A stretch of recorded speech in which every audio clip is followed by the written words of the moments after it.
आज मैं आपको बताऊंगा कि हमें कौन सा प्रोसेसर चूज करना चाहिए जब भी हम लैपटॉप लें या डेस्कटॉप लें। हमें इंटेल लेना चाहिए या AMD लेना चाहिए, दोनों में डिफरेंस क्या है और हमें कौन सा चूज करना चाहिए, आज मैं इस पर चर्चा करूंगा। आज की वीडियो कुछ अलग तरह की वीडियो होने वाली है, जिसमें एक यूजर हैं जिनको सिस्टम खरीदना है और वो मेरे साथ बैठेंगे और उसमें हम डिस्कस करेंगे कि इंटेल क्यों लेना चाहिए या फिर AMD क्यों लेना चाहिए या कौन सा सिस्टम बेहतर है और क्या क्या आपको ध्यान देना चाहिए जब भी आप कंप्यूटर या लैपटॉप चूज करें। तो चलिए अब हम वीडियो शुरू करते हैं।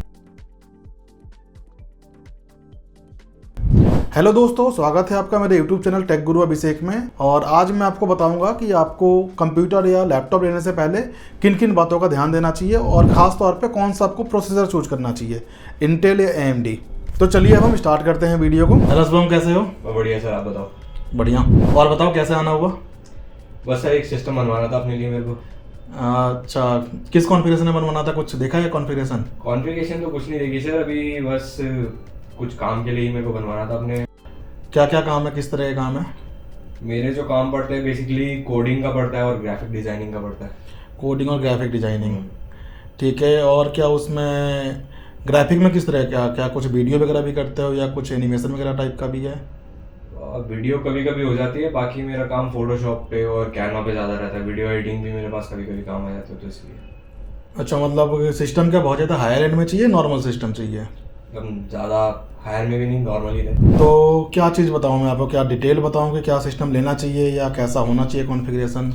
मेरे बेसिकली बस दो ही कंसर्न है कि मैंने बहुत जगह से सुना है कि किसकी एडिटिंग के लिए हमें इंटेल वाला प्रोसेसर भी देख लेना चाहिए और AMD। तो दोनों में मैं कंफ्यूज हूँ कि मैं AMD वाला लूँ या इंटेल का लूँ। ठीक है, मैं कन्फ्यूजन बिल्कुल ये दूर करूँगा। अब देखो, इसमें डिपेंड करता है कि AMD और इंटेल इन दोनों में से कौन सा लेना चाहिए। तो यहाँ पर दो चीज़ें मैटर करेगी। सबसे पहले एक तो करेगा बजट, कि आपका बजट क्या है, क्योंकि इंटेल के प्रोसेसर नॉर्मली AMD से महंगे होते हैं, ठीक है। और दूसरा एक होता है ड्यूरेबिलिटी। ड्यूरेबिलिटी मतलब कि कितना लंबा चलता है कौन सा प्रोसेसर, जिसमें कि दिक्कत कम से कम आती है। अब ये दोनों चीज़ें मैं क्यों बता पा रहा हूँ और कैसे बता पा रहा हूँ, बेसिकली मैं अपने एक्सपीरियंस के बेसिस पे बता पा रहा हूँ। जैसे कि तुम्हें पता ही है कि मैं पिछले लगभग 20 साल से इसी फील्ड में हूँ। अब इसमें देखो होता क्या है कि अगर हम AMD के CPU में जाते हैं तो अभी तक जो मैंने एक्सपीरियंस किया है कि AMD के जो CPU जिस मदरबोर्ड के साथ हम कनेक्ट करते हैं उनकी जो लाइफ है बहुत ज़्यादा लंबी नहीं होती है, क्योंकि AMD में मोस्टली हीटिंग का इशू चालू हो जाता है और जैसे ही वो हीट होना शुरू होता है तो वो सिस्टम लैग करना शुरू हो जाता है, हैंग होना शुरू हो जाता है। और फिर उसके मदरबोर्ड में भी कुछ अगर इशू है तो रिपेयरिंग का ज़रा बड़ा इशू उसमें रहता है, क्योंकि यूजर्स यहाँ पे AMD के बहुत कम है। अगर मैं इंडिया की बात करूँ तो इंडिया के अकॉर्डिंग जो मुझे लगता है कि तुम्हें इंटेल पर जाना चाहिए। लेकिन अगर मैं कॉस्ट की बात करूँ तो कॉस्ट में इंटेल जो है थोड़ा कॉस्टली है, AMD थोड़ा सा सस्ता पड़ता है। ऐसा क्यों सर? AMD में क्या डिफरेंस है और इंटेल में क्या डिफरेंस है? देखो, इंटेल जो है सबसे पुरानी कंपनी है जो कि चिप बनाती है, और AMD जो है इंटेल के ही कुछ एम्प्लॉयज़ निकल करके आके उन्होंने AMD बनाई थी। कंपनी जो है बेसिकली इंटेल के बाद की बनी हुई है।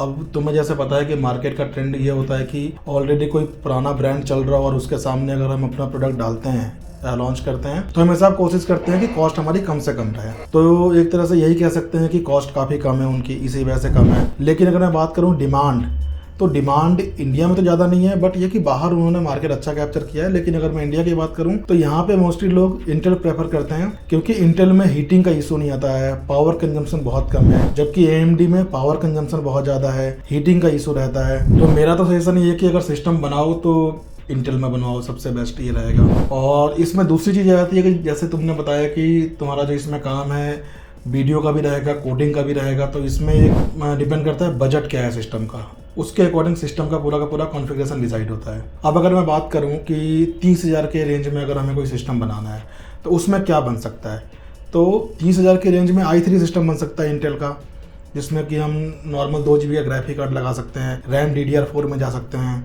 SSD लगा सकते हैं, और एक पूरा सिस्टम मतलब 30,000 की रेंज में हम एक अच्छा सिस्टम बना सकते हैं। लेकिन अगर बजट इसी में ज़्यादा का है, 30 से ऊपर का बजट, अगर 40 तक का बजट जाता है, तो इसी में हम i3 की बजाय i5 में जा सकते हैं। और i5 में भी जो मैं बात करूंगा कि सिस्टम i5 में हमें लेना कौन सा जनरेशन चाहिए। जैसे जनरेशन अभी लेटेस्ट में 10th भी आ रहा है, 11th भी आ रहा है, 12th भी आ रहा है, 13 भी आ रहा है और 14th भी आ चुका है अभी। तो हमें कौन सा जनरेशन लेना चाहिए? तो जैसे कि 13 और 14 जनरेशन में जो प्राइस का डिफरेंस है काफ़ी कम है। अगर हम देखें कि प्राइस का डिफरेंस कितना आ जाता है 11 से लेकर के 14 के बीच में, तो बहुत ज़्यादा नहीं आता है। अगर काउंट किया जाए तो हार्डली इसमें 4 से 5 हज़ार का ही डिफरेंस आएगा प्रोसेसर के अंदर। लेकिन इसमें मदरबोर्ड के अंदर भी 1-2 हज़ार का डिफरेंस आ जाता है। फिर इसमें रैम के अंदर भी होता है। रैम जो लेटेस्ट प्रोसेसर है उसमें DDR5 लगानी होगी, और जो पुराने जनरेशन है जैसे 11 या 12, इसमें DDR4 चल जाएगा। अब DDR4 में जो रैम की फ्रिक्वेंसी आती है नॉर्मली मार्केट में जो अवेलेबल है वो 3200 मेगाहर्ट्ज़ में आती है, जबकि अगर DDR5 में जाते हैं तो वही फ्रिक्वेंसी शुरू हो जाती है 4800 मेगाहर्ट्ज़ से, जो कि आपकी 6000-7000 मेगाहर्ट्ज़ तक भी जाती है। वो डिपेंड करता है आपका बजट कितना है। तो जितना अच्छा बजट उतना अच्छा सिस्टम तैयार कर सकते हैं, लेकिन प्रोसेसर हमेशा इंटेल का लेना चाहिए, जो मेरा ओपिनियन है। लेकिन बहुत से लोग ये भी बताते हैं कि नहीं AMD अच्छा है, AMD अच्छा है। AMD अच्छा है, लेकिन AMD वहाँ पे अच्छा है जहाँ पे कि आपको एकदम सस्ता सिस्टम चाहिए। उनके लिए अच्छा है कि अगर कोई अपने लिए पर्सनली सिस्टम नहीं बनवा रहा है, कोई ऑफिस सिस्टम बनवा रही है, उनके लिए अच्छा है, क्योंकि वो सिस्टम नॉर्मली 3 से 4 साल में रिटायर कर देंगे, हटा देंगे। लेकिन अगर कोई एक एंड यूजर अगर सिस्टम बनवाता है तो उसकी कोशिश ये रहती है कि मेरा ये 5 साल 6 साल तक मेरे पास रहे सिस्टम, जिसको कि मैं अपग्रेड भी करा पाऊँ और इसको यूज भी कर पाऊँ। तो मेरे अकॉर्डिंग ज़्यादा अच्छा रहेगा इंटेल में जाना AMD के मुकाबले। और इसमें प्राइस का बहुत ज़्यादा ऐसा डिफरेंस नहीं है कि बहुत ज़्यादा डिफरेंस पड़ रहा है। लेकिन अगर सिस्टम लेने का प्लान कर रहे हो और बजट ऑलरेडी 30,000, 40,000, 50,000 का अगर बजट लेकर चल रहे हो, तो 50 का बजट अगर 60 भी पहुंच जाता है तो ये करना चाहिए, क्योंकि जो बजट आप प्लान कर रहे हो उसमें केवल 20% इंक्रीज हुआ, लेकिन आपके पास सिस्टम बहुत ही अच्छा आ गया जिसमें कि दिक्कत नहीं आती है और बहुत ही कम आती है। जो मेरा एक्सपीरियंस है अभी तक, जो मैं 2004 से इस फील्ड में हूँ, मैंने अभी तक बहुत सारे ऐसे सिस्टम देखे हैं जो कि दिक्कत करते हैं या जिन पे सिस्टम चल रहे हैं, ख़राब नहीं हुआ है, लेकिन वो यूजर काम नहीं कर पाता। क्यों नहीं कर पाता? क्योंकि उसमें ओवर हीट हो रहा होता है, सिस्टम हैंग होना शुरू हो जाता है। जबकि इंटेल के अंदर कभी इस तरह का इशू मैंने फेस नहीं किया है किसी भी क्लाइंट के साथ। और यही चीज़ लैपटॉप में भी अप्लाई होती है।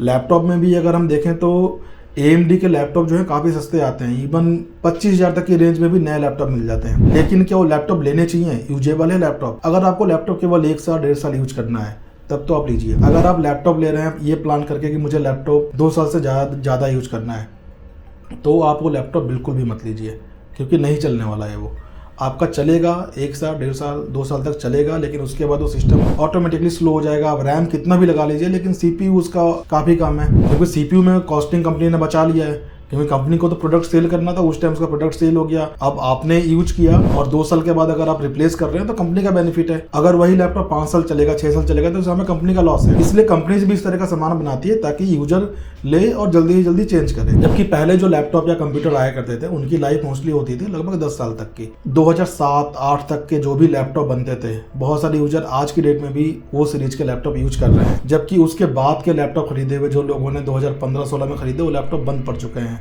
खराब हो चुके हैं।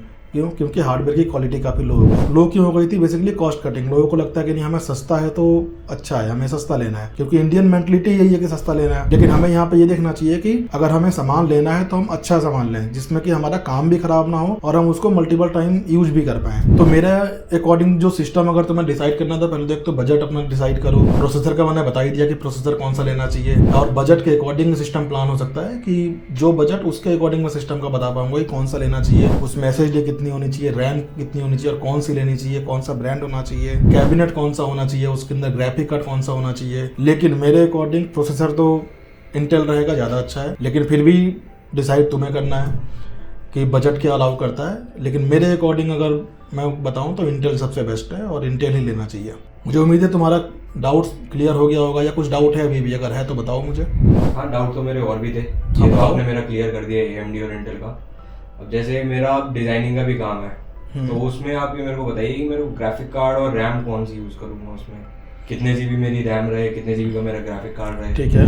अब देखो, इसमें अगर मैं ग्राफिक कार्ड की बात करूँ कि ग्राफिक कार्ड कौन सा होना चाहिए, तो वो डिपेंड करता है हमारे काम के ऊपर कि हमारा काम किस लेवल का है और किस लेवल का हमें करना है। और अगर हम ग्राफिक कार्ड की बात कर रहे हैं तो हमें ये प्लान करना होगा कि काम जो हम सोच रहे हैं वो आने वाले 2 साल 3 साल में हम किस लेवल तक का करेंगे, और उसके अकॉर्डिंग हम बजट प्लान करें ग्राफिक कार्ड का। अगर मैं ग्राफिक कार्ड के एक बजट की बात करूँ कि अगर हमारा बजट 10,000 का है या फिर 15,000 का हमारा ग्राफिक कार्ड का बजट है, तो इसमें बेहतर क्या क्या मिल सकता है। अगर 10,000 तक का बजट है तो 10,000 के नीचे ही हमारा एक ग्राफिक कार्ड आ सकता है 1030 सीरीज का, ये एक अच्छा ग्राफिक कार्ड है।